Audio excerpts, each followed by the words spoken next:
Hello, everybody. Welcome into the Pack a Day podcast presented by Habush, and Rottier.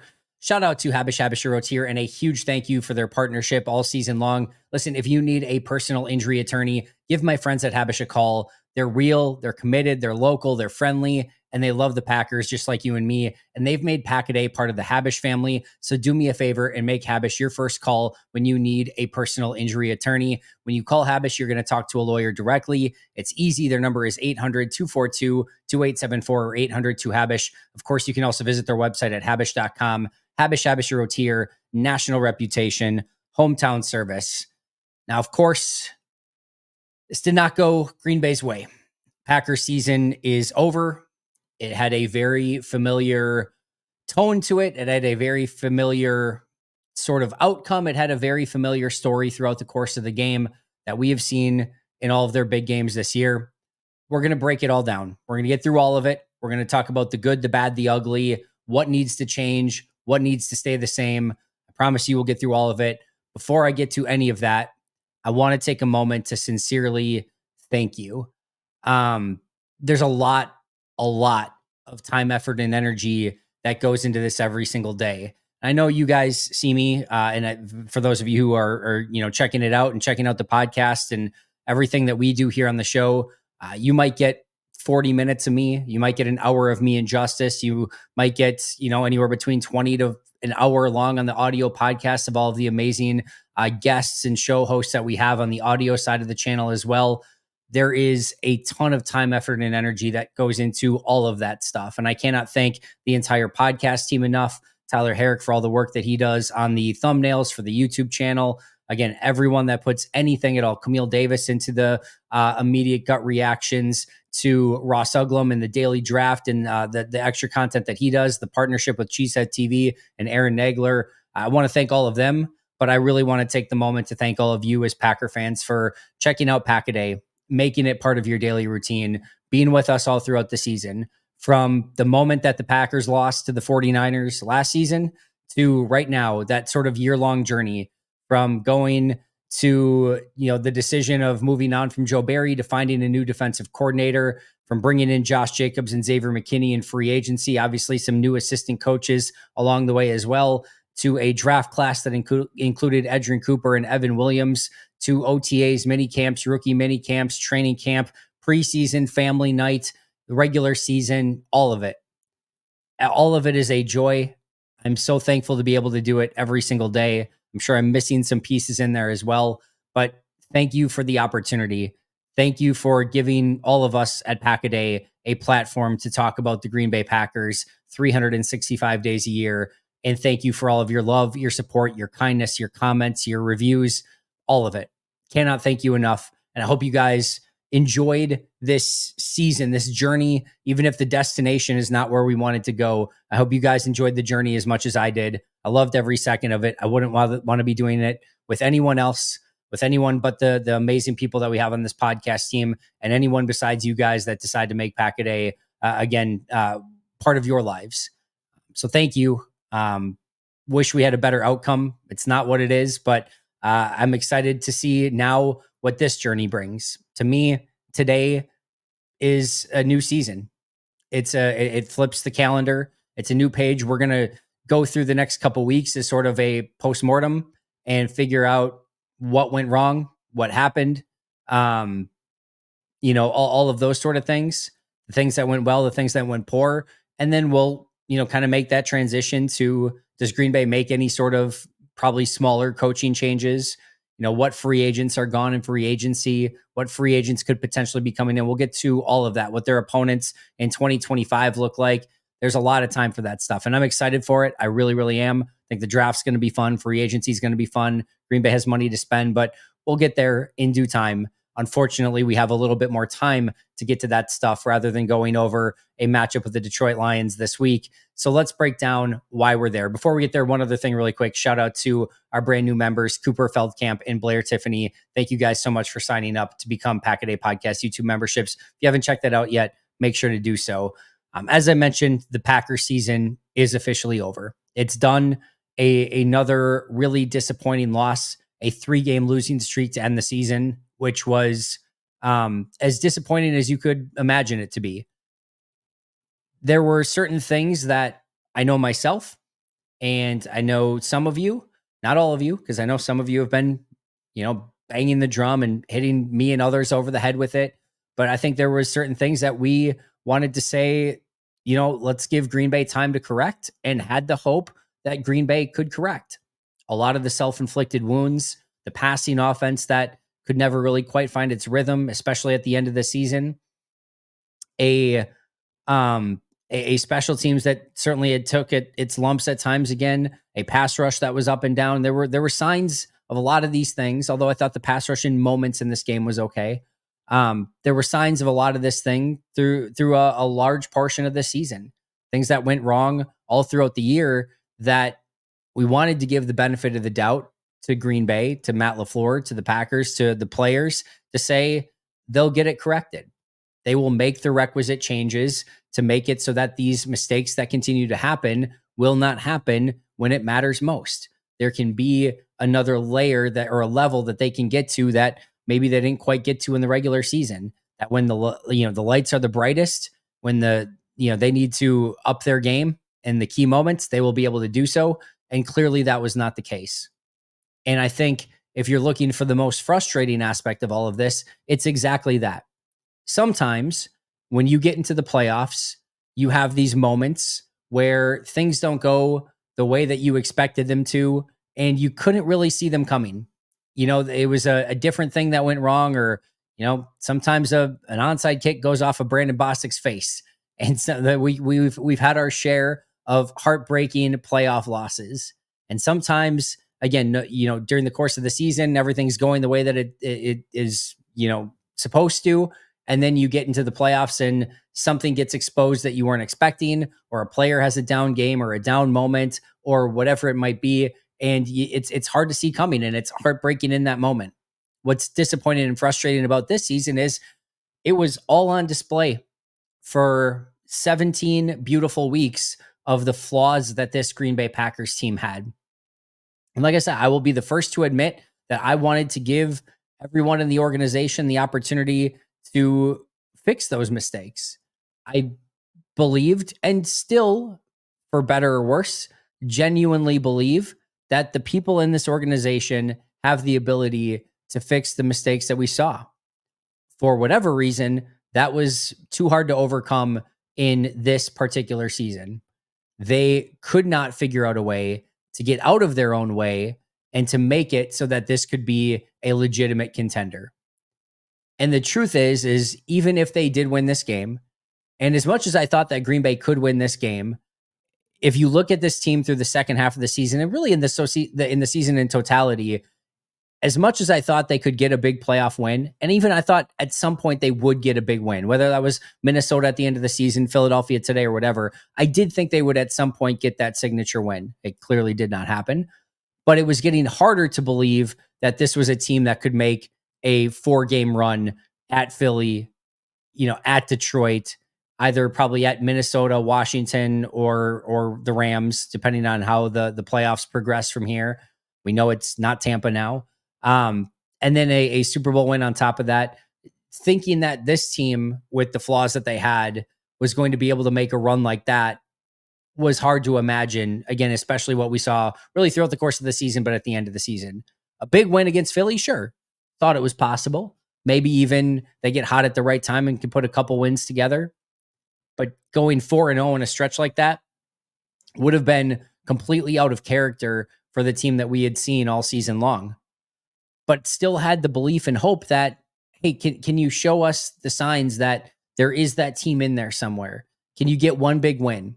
And I do think a win against Philly, at least if not anything fluky or whatever, like even if they made some sort of crazy, if they get that pass interference call at the end, get a touchdown, get some sort of crazy onside kicker, recovery and a touchdown after that, it fine, whatever. Like I'll take it. That Green Bay's been on the opposite side of it, so I'm not going to complain about it.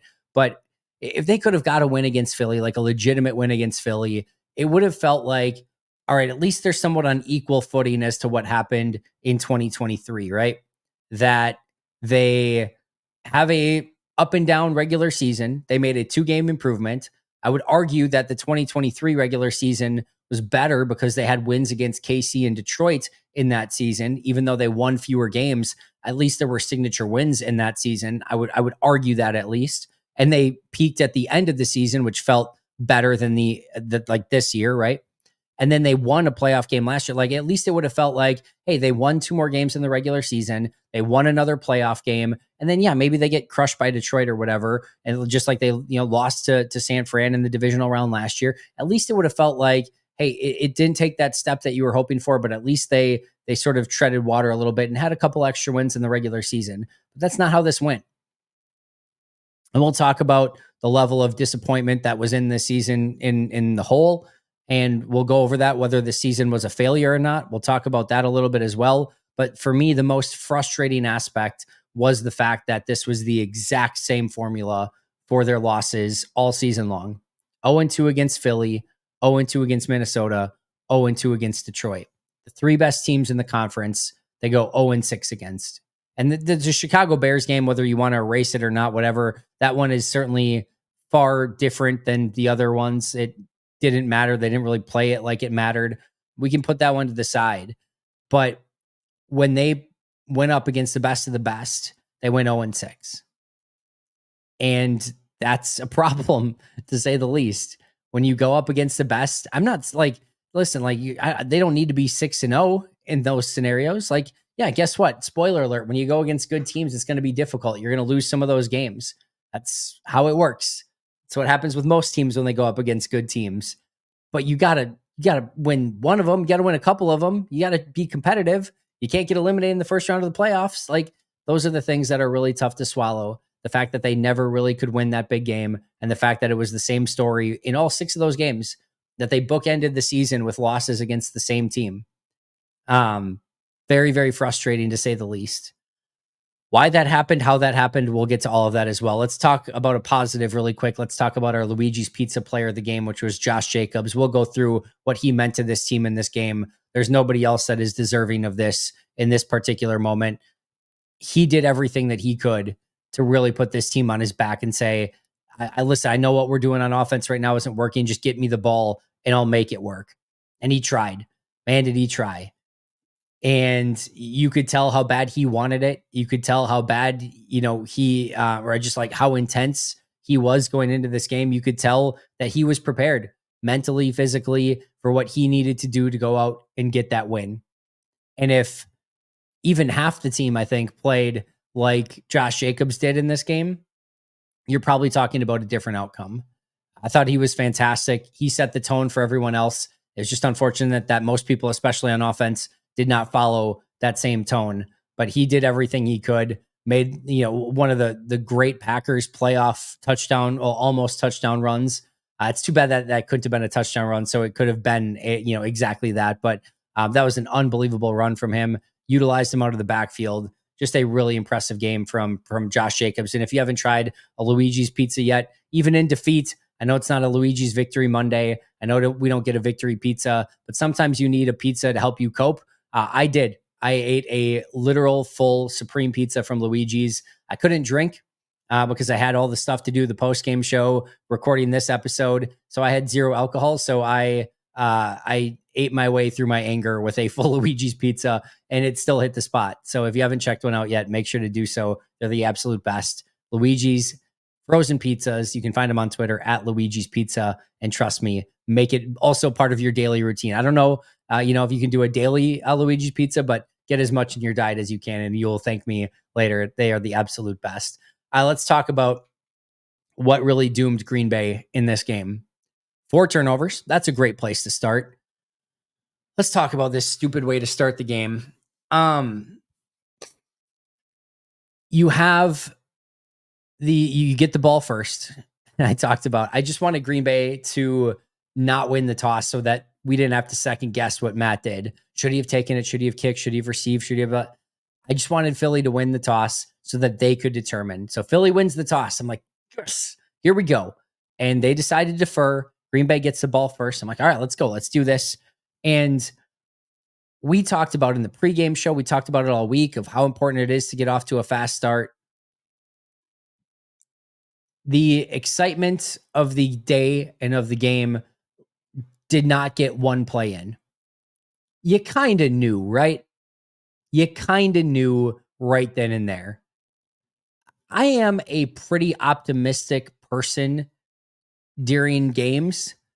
And even, when especially after that Josh Jacobs touchdown, I'm like, oh, maybe this is the one that they can pull out when they have no right to win, other than usually when it's the other way around.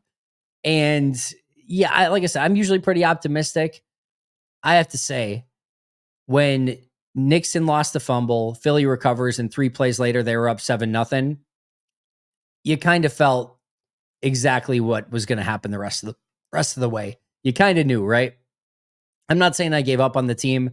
I'm not saying that I didn't think there were opportunities for them to get back in it, those sort of things. You just kind of knew in the back of your mind. The same story. Same thing played out. We can talk about the helmet to helmet. Now, Nixon does lower his helmet as well. I don't know if that played a factor in what they were thinking.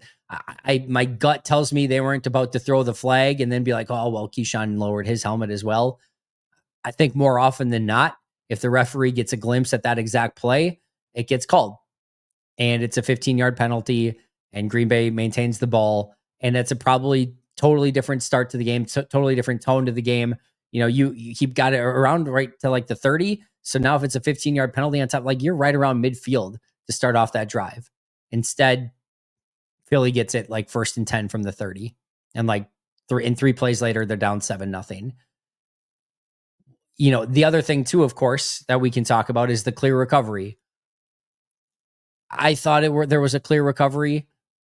I can somewhat see, or maybe they thought, he didn't have it for a full beat or something, and there was enough just tiny movement to say, hey, whoever came out of the pile with it, we're going to stand on that one. I thought there was enough visual evidence to clearly show that Green Bay and Nixon recovered the ball, was down by contact, and it should have been Green Bay's ball. What I will very much emphasize here is, yes, who knows the butterfly effect of what would have happened if Green Bay would have actually got the ball, especially if there was a 15-yard penalty on it, even if there's not, just got to keep it, right? Heck, if they go 3 and out and punt the ball away, it still is a different ball game than, the fumble there, and 3 plays later, you're down 7-0. But what I will say about this is, I'm not making this even remotely about the referees in this one. There really is no doubt to me who the better team on this day was. Philly was the better team, and they played far from a perfect game, especially offensively. They were pretty rusty. The Jalen Hurts rust was, I think, a real thing. Their passing offense never got going. Kudos to Green Bay's defense as well, but the better team won that game. I don't know of anyone that could look me in the eye and be like, actually, I think Green Bay was the better team, and Green Bay deserved to win that game. That's a pretty tough bridge to cross to get to an idea that Green Bay was the better team on that day. Again, maybe if they get that call right away, maybe it looks different, feels different, the vibe is different. Who the hell knows? But it would be hard for me to say that Green Bay was the better team and they got robbed in this game. They hurt themselves far more than any referee decision in this particular game. So yes, do I think that should have been a penalty? Yes, probably. At least I could have seen it being a penalty. Do I think it should have been a clear and obvious recovery? Yes, it was not. I don't think Green Bay got robbed in this game. I think the better team won. As much as that pains me to say, but I think that's probably the truth. And not to mention, then, Green Bay followed that up with 3 interceptions throughout the course of the day. They were -4 in turnovers. I mean, -4 in turnovers. They had 8 penalties for 85 yards. They had completely poor special teams performance and a missed field goal from inside 35. You start with a fumble and then a 7-0 deficit. You had multiple key missed tackles. You couldn't do anything consistent on offense. Just mistake after mistake after mistake after mistake. It gets you beat, especially against good teams, especially on the road, especially in the playoffs. I mean, you go through, what was our pregame, to-do list, right? Get to a fast start. Nope, that one's out. Play free and easy going. Nope, that didn't happen. Win the line of scrimmage. There were moments. there were moments I thought they held up decently well against Saquon, and that Eagles offensive line got a little bit of pressure at times. Got Josh Jacobs going later in the game than you would have liked, but got him going at some point. Pass protection wasn't great in this one. So there's some ups and downs on the line of scrimmage. Self-inflicted wounds, nope. Tons of those again. Explosive plays, advantage Philly in that. Quarterback play and accuracy, quite frankly, neither of them were good, but Love was worse. Edgerrin Cooper, it seemed like had a good game, solid game. Who can step up at wide receiver? The answer was basically nobody. Jeff Hafley, I think, did have a better Jalen Hurts plan. The game management stuff didn't play a huge role in this one, although there were a couple things from Matt I thought could have been a little bit better, but didn't play a massive role. Learn from your mistakes? Nope. And just win? Nope. Like the to-do list went right out the window pretty much right as this game got started. So the mistakes, once again, doomed Green Bay. Now on the margins, if you take out the penalties, if you take out the dumb mistakes, if you take away the turnovers, right? On the margins, Green Bay, 60 plays, 302 yards. Philly, 47 plays, 290 yards. Or I think it was 57 plays, 290 yards. 5.0 yards per play for Green Bay, 5.1 for Philly. 195 passing yards for Green Bay, only 121 net passing yards for Philly. 5.6 yards per pass for Green Bay, 5.1 yards per pass for Philly. 107 rushing yards for Green Bay, 169 for Philly, 149 if you take away that final drive, which everyone was just done at that point anyway. 4.3 yards per rush for Green Bay, 4.8 for Philly, again, without that final drive, which included 2 Saquon runs and a kneel down. So take those 3 plays away, 4.8 yards per carry. So this was not a completely different game in the margins without the mistakes. These were 2 pretty similar offenses, 2 pretty similar defenses, pretty evenly matched. And it came down once again to which team was going to make bigger mistakes. And it wasn't even close. I mean, Green Bay just made a billion of them, and Philly really took good care of the football and didn't make any catastrophic mistakes almost through the entirety of this game. And that was the difference in the game.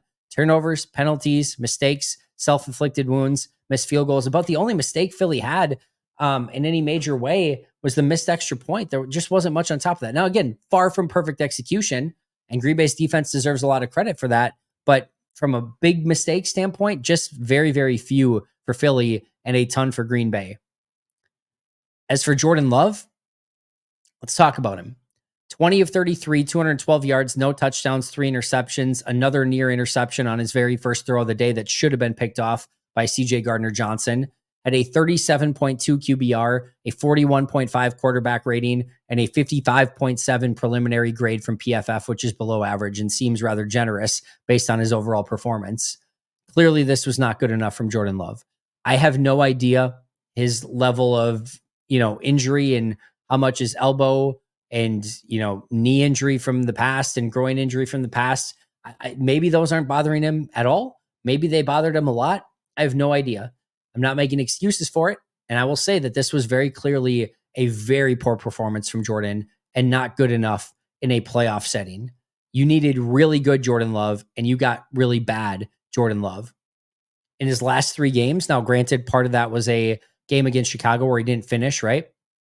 But 46 of 75, 61.3% completion percentage, 466 yards, 1 touchdown, 3 interceptions. On the season, 288 of 458, 62.9% completion percentage, did not get it to 63%, 3,601 yards, 25 touchdowns, 14 picks. It's pretty, average, blah. It's okay. It's not great. It's not terrible. It's fine. It's okay. Injury certainly played a part, but not the season that I think we were hoping for Jordan. And here's the big number that I will get you. If you want to take away one thing from today's show, this is a major issue, and this is the biggest thing, in my opinion, that's going to need to get corrected in 2025. This is per Brett Coleman, who got this from PFF, I believe. And he was tweeting about getting some numbers from PFF. So I believe he got these from PFF. Jordan Love's stats on true drop back passing this season. So what true drop back passing is not including play action, not including RPOs, and not including screenplays. All right. So you're doing a 3-step drop, a 5-step drop, or a 7-step drop. You're getting to your drop and you're ripping it. It's not, again, any sort of play action, screen pass, or RPO. Just a clean 3, 5, 7-step drop and rip the ball. All right. That's what you're looking at when we say true dropbacks. On true dropbacks this season, per Brett Coleman, 57.7% completion percentage, which is very bad, 15 touchdowns, 15 interceptions. Now, you might say he only had 14 interceptions. That's per PFF. So if there was like a interception that got called back via penalty or something like that, PFF considers that still. So they had him at 15 touchdowns, 15 interceptions, 7.5 yards per game. Yards per attempt. My apologies. 7.5 yards per attempt and 77.6 quarterback rating. That ranks 26th amongst eligible starting quarterbacks in completion percentage, 27th in quarterback rating, and was the worst touchdown to interception ratio amongst all starting quarterbacks. It's the number one thing that needs to get fixed. What that is telling you, just to break it down in simplest terms, again, 57.7% completion percentage, 15 touchdowns, 15 interceptions, 7.5 yards per attempt, and 77.6 passer rating. What that tells you is when there's not a play action, an RPO, or a screen, and Jordan Love is just dropping back to pass, it's been very unsuccessful for Green Bay. When we got to the end of 2023, Jordan hit his drop, ripped the ball, and when that screen panned on the TV copy to the receiver down the field, you just knew there was going to be a receiver at the end of it and something good was happening. And you almost got the opposite feel of that this year. When Jordan Love just went to simply drop back to pass, it was very inefficient for Green Bay, and it was extremely inefficient for Jordan Love. That has to change. That is 1A. You cannot operate this offense without a drop back quarterback who can hit his drops, rip the ball, and be accurate on time and hit his receivers as needed, and certainly cannot have a 1-to-1 touchdown to interception ratio. That is going to have to get fixed. That'll be job 1A for this Packers offense and job 1A for Jordan Love and Matt LaFleur. Speaking of Matt LaFleur, not good enough from him in this game, just having his team ready to go, making the same mistakes over again. And I thought overall, these last few games have been some of Matt's worst work. Do I believe that there needs to be a comeuppance, a firing, a let's go nuclear and get this thing nuked to the ground and build it back up? No, I don't believe that. I believe that Matt has earned the opportunity to learn from these mistakes, to grow from them, and get better from them. Wholeheartedly believe that. I still believe that Matt is a very good coach. I believe that he will get better. I believe that just like progress isn't linear for a team, I believe you can have blips in the radar as a coach, but that is very, very clear that there are things that Matt needs to do better. There needs to be a level of self-reflection within the organization as to how they can make those steps to be better going forward. But Matt has earned the right to make those corrections, make those adjustments, and have this team playing better next year. And I truly believe that he will.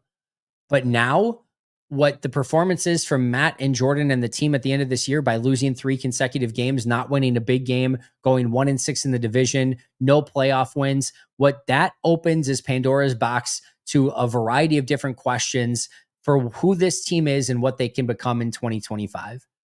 I think it's beyond ridiculous to think that there are going to be any overarching decisions on Jordan Love's future, Matt LaFleur's future, anything like that based on where Green Bay's at right now. But what I will agree with is now the questions are rightfully out there of what can this team be? Who can Jordan Love become? Which quarterback is Jordan? Is it the 2023 version where we saw really good stuff a little bit in the middle of this season? Is it the other versions where it's very inconsistent? Is this just who he is, where you might get a Hall of Famer one week and, TJ Rubley the next week? I don't know. But now those questions are out there, and this is something that Matt and Jordan are going to have to answer in a pretty significant way next year. And I think that is what's going to tell us where this team is at, where the coaching staff is at, where Jordan is at. To me, I think it is crazy to say that anyone has a final determination on who Jordan Love is as a QB. I think that's insane. I think it's fair to question. I very much think it's fair to question, but I think to have a final, and that goes both ways. I think if there's anyone that just says unquestioning Jordan Love is a top 10 quarterback, he's going to be the unquestioned future of this team. And he's going to be the unquestioned future of this team probably in some capacity because of the contract. And I still, by the way, I am on that side. I like closer to that side. I think he's going to be a good starting quarterback in this league. How good? That's a question mark, but I think he's going to be a good to really good starter in this league still. I really do. It's not just hope or copium. I really believe that he has the ability to be that. I do think injuries affected him this year, even if it weren't the injuries actually affecting him, the injuries that, kind of took him out of his rhythm, had him questioning some things. I think that did play a factor into this year. I think he will bounce back next year in a significant way. But to just say unquestioned, like, yep, we're good. This is a top 10 quarterback, no questions asked. I think that's probably a bit wishful thinking. To go the opposite end and say he's toast, he's garbage, he's not a good QB, he's never going to be a good QB, anything like that, I think that's even more garbage. I think there's different ways that this can go. I think he can take another step, and I think he can show us that the end of 2023 and the good signs that we saw in 2024 are the real Jordan Love. And with a healthy season and maybe an additional weapon or two, he can go out and have that tear again. I think it's fair to question if, he comes back and plays this sort of same way, or like we see a inconsistent Jordan Love again next year with fundamentals and all those sort of things, as to whether or not that's ever going to change. That might just be who he is. And maybe ends up being the 20th best quarterback in the league, 23rd, 19th, 18th, somewhere in that range, which is probably not good enough. Probably not going to get you that Super Bowl that you want. All right. But I don't think you can make that determination as of yet. And there's also the third possibility of that. Again, this just is who he is. He's a streaky quarterback. And when things look good, they're going to look really freaking good. And you just hope you get that really freaking good for a 4-game stretch in the postseason at some point. And there, like I said, there might be times where he looks like Joe Montana, and might be times where he looks like TJ Rubley. Or for the younger kids, times where he looks like, Patrick Mahomes or Lamar Jackson in their prime, and times where he looks like, I don't know, name some, Danny Dimes, in his, with all of his issues that he has had. That might just be who he is. But I do believe we will find out a lot more about that in 2025. I think to jump to either end of the spectrum in a significant way is probably not really being truthful and fair to the evaluation at this point. I think there's legitimate questions. And as far as Matt goes and where the team goes, I think how this team performs in 2025 will shape this conversation moving forward. If this team bounces back and takes a big step forward next year, and this team, makes a major run in the playoffs or looks unbelievable in the regular season and picks up a couple wins in the playoffs or whatever, I mean, again, this guy's not going anywhere. He's proven himself by every measure save for winning a Super Bowl. So that would go a long way in solidifying his status as head coach. If it's, a season where you are up and down again, get one, maybe playoff win, lose in the divisional round once again, it's going to be like, all right, is this the ceiling? Is this as good as it's going to get? And then again, those conversations start having a little bit more of like, is this an okay upside to have? And then you have the possibility that you take a step back or a significant step back, in which case those conversations about Jordan and Matt intensify in a very significant way. But those conversations will be largely based upon how this team and Matt and Jordan perform in 2025, because there's been too much good from both of them to just be like, yep, we're good here, seen all I need to see. And there's been enough things that make you go, all right, like there's some things that need to get worked on. And if they don't get improved, it might be a problem. But they have both earned the right. And I mean, again, nothing's changing with Jordan on his status. Nothing's certainly going to happen with Matt this offseason. So let's see what 2025 brings. But I think some of those questions are now out there. They're in the ether. They're fair. And now Jordan, Matt, and the organization are going to have to prove that they can take that step forward in 2025. As far as, Matt goes, one of the things I really hated in this game, and I don't know if it had anything to do with Jordan's injury, I hated the shotgun offense early in this one. I wanted to see more under center. I wanted to see more play action. I wanted to see more Josh Jacobs playing with Jordan under center. I just hated all the shotgun stuff that they came out with in this one. Felt like later in the game, second half, under center, running the football, quick passing game, that worked. I feel like it would have worked earlier in the game too if they had gone to it a little bit sooner. I really disliked how they came out in this game, did a lot of shotgun offense. We talked about Josh Jacobs, 18 carries, 81 yards, a touchdown, 4.5 yards per carry, 3 catches, 40 yards, 21 total touches, 121 yards and a touchdown, 40.1% of Green Bay's total net yardage. 40.1% was Josh Jacobs. And quite frankly, I thought it might be more than that.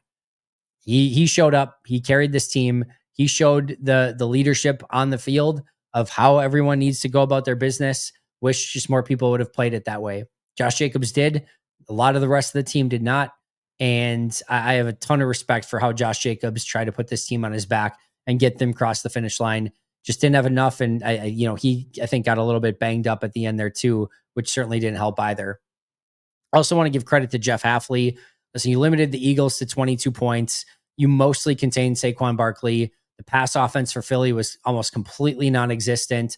A lot of the big plays from Philly, look at the Dallas Goedert play and a couple of the big Saquon Barkley runs, were completely blown, missed tackles by the defense. Jeff Hafley usually had them in a position to succeed, and players did not go out and execute. So to me, again, that's a positive for Jeff Hafley, less so for the players going out and executing. I would have liked to have maybe seen a turnover, but I do feel like Jeff Hafley had this defense ready to play, had a great play design and defensive design for this game. And yeah, I thought that was a great sign for this defense moving forward. I think they should even get, better in year 2 of Jeff Hafley, but I thought that was a really positive game plan and performance from Jeff Hafley and his defense. Rough day for Carrington Valentine. Multiple missed tackles on Saquon Barkley. Big, awful play against Dallas Goedert. Gave up multiple completions. Just a tough day at the office for CV, who's been playing some really good football as of late. This was not one of those games. Kudos to Xavier McKinney for talking to him, giving him the expectations and all that sort of thing. I love that leadership on the sideline, but this was definitely a hang with him for Carrington Valentine. He'll bounce back, but today was a tough day for him. Injuries were definitely a story here too. Devontae Wyatt goes out. Elton Jenkins goes out. Romeo Dobbs goes out. Jaden Reed goes out. Josh Myers goes out. Looked like Rashawn Gary and Quay Walker and Josh Jacobs all were banged up at the end as well. Just a nightmare of injuries. Hopefully none of them are anything that are going to carry into the beginning of next year. You don't want to see that, but it was crazy to see all the injuries. And listen, the left guard play in this one was a nightmare. Elton Jenkins had a really bad pressure that he allowed early in this game. Then they bring in Travis Glover. He has four penalties right away. And then Telford comes in. He's got multiple penalties. Just a nightmare from left guard. And then Zach Tom, especially early in this game, looked like he had one of the worst games of his career.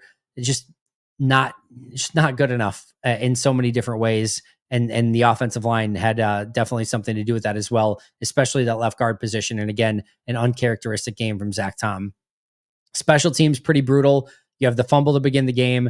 You had a bad return and a holding penalty on that bad return. Brandon McManus missed a short field goal. You had a kick return that only got out to the 22-yard line. You had a kick return that Keyshawn Nixon failed to field in the field of play, which made it that they only got the ball at the 20-yard line. Just some really ridiculous special team stuff. Jaden Reed did have a 20-yard return, but it certainly did not mitigate all the other problems for the Packers on special teams in this game.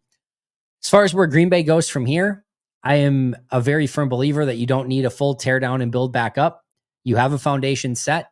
Progress is not linear, but Green Bay needs to take a real significant look at what went well, what went wrong, how to make those corrections, and how to be a better team. And it takes a little bit from everyone.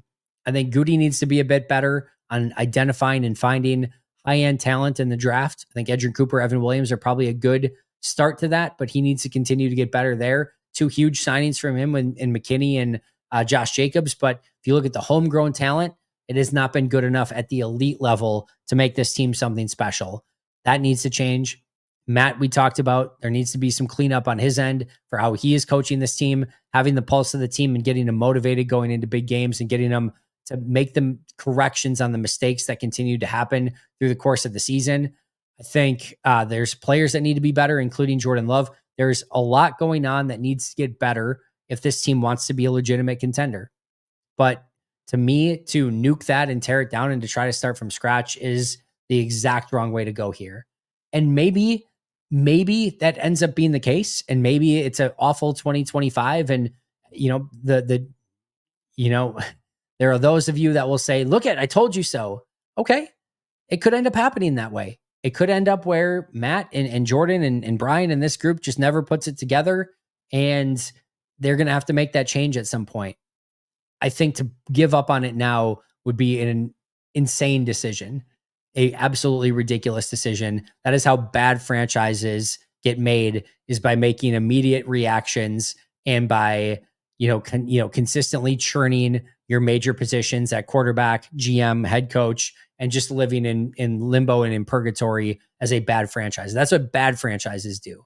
So what really bad franchises do, especially when you've had the winning, overall win rate and success that Goody and Matt have had at GM and coach respectively. They have earned the right to make sure that it gets better next year. And then if it doesn't, we have those conversations. But those conversations do not need to be had as of yet. But a long, hard look at what is going okay, what is going wrong, and how to be better in 2025 certainly does need to take place. I do feel like there's plenty of reasons for optimism. Youngest team in the league, back-to-back playoff seasons, learned some hard lessons, although I will argue that they actually have to learn from them and get better from those lessons. They have a bunch of cap space that they're going to be able to spend money. They have no major potential free agent losses. They had a big step from Jeff Hafley in the defense that should be better in year two. Thought Sean Ryan and Tucker Kraft were two guys that really took a step forward. Josh Jacobs and Xavier McKinney were massive free agent signings and two huge pieces of this team moving forward. Adrian Cooper and Evan Williams look awesome. Javon Bullard and Jordan Morgan likely will remain starters going into next year. There are a lot of things to be positive about, but also with the understanding that it's not good enough yet. And it needs to get better if they want to be a legitimate contender, which we all want this team to be. And certainly the Packers want this team to be. Is 2024 and is this team a failure? I'm leaning a little bit more in that direction. I think disappointment is the right word. I don't know that I would go completely to failure. I would certainly not say that this season was a success. I think it was a disappointment. I think the fact that not more, there weren't more players that took a step forward, that so many players regressed or stayed status quo, that you went 1-5 in the division, almost 0-6 in the division, didn't win a playoff game, went 0-6 in your premium games. That is disappointing. I don't think it's a failure, but I do think it's very disappointing. And I'm hoping for better in 2025. What 2025 brings, your guess is as good as mine. It's going to be a fun one. Like I said, there's going to be some free agent decisions. Green Bay should have the money to go out and buy a couple big-time players if they want to go in that direction. The draft is going to be fun. It's going to be in Green Bay. And I can promise you that we here at Pack-A-Day will have it covered 365 days a year. Thank you again for all of your support. I wish Green Bay had won. As I mentioned, they have some cleanup on aisle 1265 that needs to get done. They're going to have to figure out how they take that next step. Year 3 for Aaron was when they won the Super Bowl. Year 3 for Brett, they were still in that 9-7 range for the first 3 seasons with Brett. Jordan's got 2 seasons that they get to the playoffs, and now we'll see what his year 3 brings in this particular era. And hopefully it is a step in the right direction. Again, progress not always linear, and sometimes you take 1 step back to take 2 steps forward. I'm ready for Green Bay to take 2 steps forward this offseason. And I'll say it one more time. We've got you covered for everything 365 days a year. So again, make sure to like, subscribe, comment, give those 5-star reviews. We'll break it all down for you bit by bit, piece by piece. We'll get into the tape this week. We'll go over, everything that went wrong with Justice Mosqueda and all the other great guests. That's going to do it for me for now. Shout out to our All-Pro and Hall of Fame members, Mo State of Minnesota, and PJ Wynn, John Wild, Brandon Paletta, Jennifer Wright, Boom Handle, Donald Lee, Lori Lord, Baby QB, Dave McCluskey, Donald Decker, Alex Wong, Arnaldo Espinoza, Peter Rataka, Jay Zimmerman, B. Brown, Puerto Rican Packer, Dan Gessford, Step Keat, Love and Football, Dylan Pat Scott, Bobby Santoro, SoCal Pack, Allison Tuckwab, Chris Rager, Izzy Roberts, Ian Ewing. Thank you so much. Enjoy your Monday. Wish it was a victory Monday. It is not. Go Rams. That would be a nice consolation, I guess, to some extent. If the Rams could pick up a win, knock Minnesota out, I would take that one as a forgiveness from the football gods for having us sit through that crap fest of a game. But until next time, and as always, go Pack, go. And tonight, go Rams.